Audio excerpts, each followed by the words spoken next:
किया गया। सबके वजन पहले से बढ़ गए थे। इन सब से कहा गया कि अपना आखिरी स्नान करें।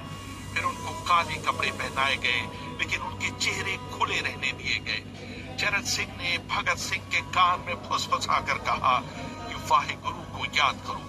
भगत सिंह बोले, पूरी जिंदगी तो मैंने ईश्वर को याद नहीं किया। असल में मैंने कई बार गरीबों के क्लेश के लिए ईश्वर को कोसा भी है। अगर मैं अब उससे माफी मांगू तो वो कहेगा कि इससे बड़ा डरपोक कोई नहीं है। इसका अंत नजदीक आ रहा है, इसलिए ये माफी मांगने आया है।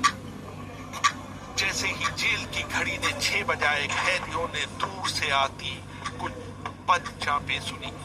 उनके साथ भारी बूटों के जमीन पर पड़ने की आवाजें भी आ रही थी। साथ में गाने का भी दबा हुआ स्वर सुनाई दे रहा था। सरफरोशी की तमन्ना अब हमारे दिल में है। तभी अचानक जोर जोर से इनकलाब जिंदाबाद और हिंदुस्तान आजाद हो के नारे सुनाई देने लगे। फांसी का तख्ता पुराना था, लेकिन फांसी देने वाला काफी तंदुरुस्त था।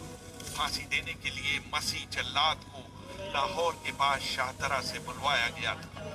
भगत सिंह इन तीनों के बीच में खड़े थे। वो अपनी मां को दिया गया वो वचन पूरा करना चाहते थे कि वो फांसी के तख्ते से इनकलाब जिंदाबाद का नारा लगाएंगे। भगत सिंह पर किताब लिखने वाले प्रोफेसर बलविंदर जीत सिंह वराइच लिखते हैं, लाहौर जिला कांग्रेस के सचिव पिंडी दास सोंधी का घर लाहौर सेंट्रल जेल से बिल्कुल लगा हुआ था। भगत सिंह ने इतनी जोर से इनकलाब जिंदाबाद का नारा लगाया कि उसकी आवाज सोंधी के घर तक सुनाई दी। उनकी आवाज सुनते ही जेल के दूसरे कैदी भी नारे लगाने लगे। तीनों युवा क्रांतिकारियों के गले में फांसी की रस्सी डाल दी गई। उनके हाथ और पैर बांध दिए गए।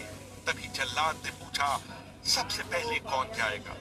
सुखदेव ने सबसे पहले फांसी पर लटकने की हामी भरी। जल्लाद ने एक एक कर रस्सी खींची और उनके पैरों के नीचे लगे तख्तों को पैर मारकर हटा दिया।